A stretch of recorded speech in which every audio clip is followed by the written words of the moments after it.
Thank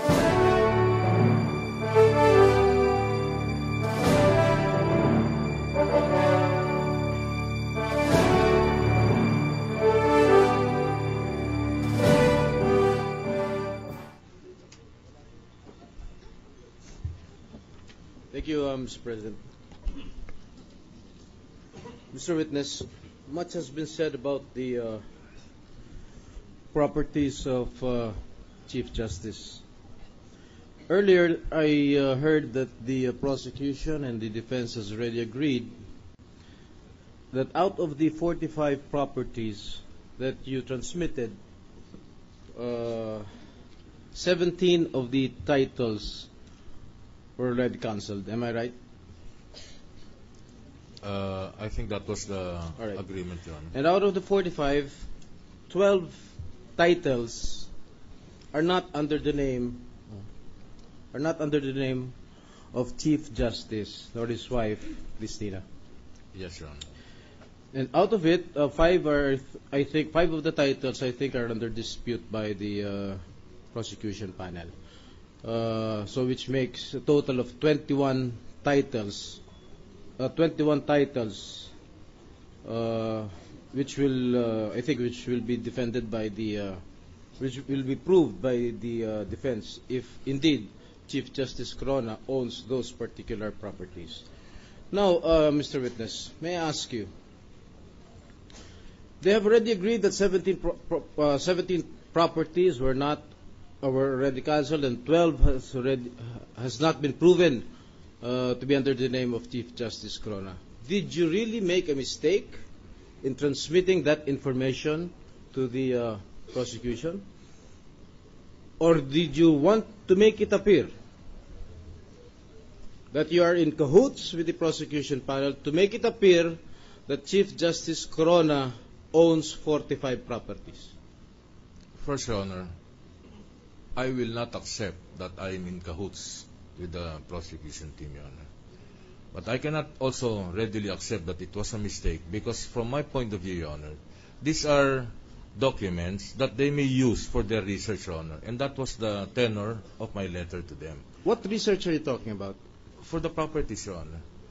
It was never my obligation to tell them, Your Honor, what exactly are the properties that you want to present. As I've said earlier, Your Honor, I merely instructed our RDs in the nearby cities to give me some materials that were being asked by the media people, and to which they responded, Your Honor, about 2 or 3 days after. But then, in the meantime, we realized that it will not be fair for the Chief Justice if I will just release it to the media for media purposes, Your Honor. So it was about 2 days after that they made a request for me for these documents, and it was already there, so I forwarded it to them, Your Honor. No, so you were one of those who released your letter or the information to the media. Am I correct? Did not, Your Honor. That is why I have it. That is why I have it in my office, Your Honor. Going back to your letter to Congressman Tupas, dated January 10, 2012, and I repeat, pursuant to your official request for information relative to the real estate properties registered in the name of Renato Corona et al., please find enclosed herewith certified true copies of titles registered in their names as follows, etc., etc. Did you really enclose the certified true copies in the transmittal letter that you provided the prosecution panel? Yes, Your Honor. In the certified true copies of the titles registered under the names of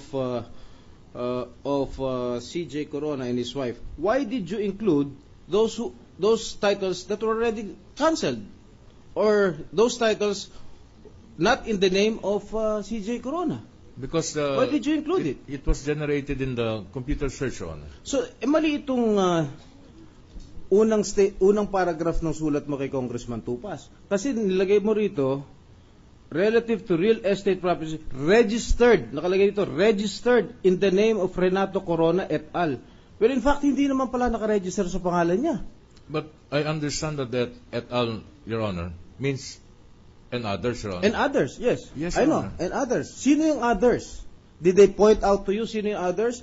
sister-in-law, brother, son-in-law, anak? It could Did they be- specifically point out that to you? Yes, Your Honor. O sino pa? And the others that were generated in the computer, Your Honor. That is why I did not name it, Your Honor, because some of them may be namesakes, and that is covered by the et al., Your Honor.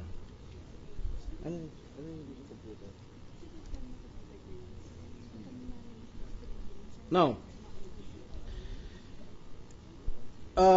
Senator Pia Cayetano has already articulated Yes, sir. na itong sulat na ibinigay mo sa prosecution did a lot of damage. Let's just be fair enough. Yes, sir. I want to be fair in far as my decision, in far as my judgment on the D-Day. Alright? Bigyan naman natin ng patas na laban.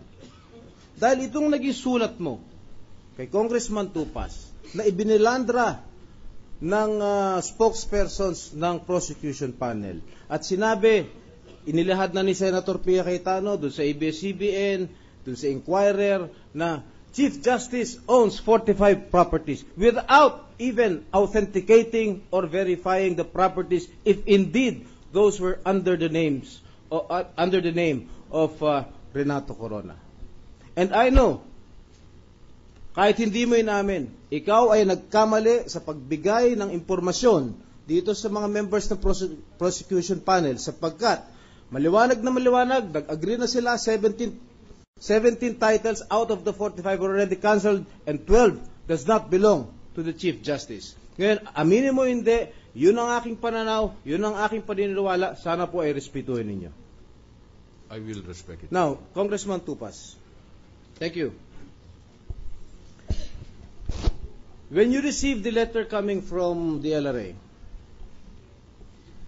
that indeed Chief Justice owned 45 properties, and then, I don't know, I think it was you or the members of your media panel who exposed to the media, before the media, that ito, we have 45 properties. Maraming properties ang pagmamayari ni Chief Justice Corona. Did you not verify it, Congressman Tupas? Or if you indeed verified these titles, why didn't you correct or rectify it before the media? Why did you make it appear that the respondent owned various properties here in Metro Manila? After we received the letter dated January 10, 2012, what we did was we filed a request for the issuance of subpoena on January 12, 2012, 2 days after. We attached it. The press conference I inquired happened after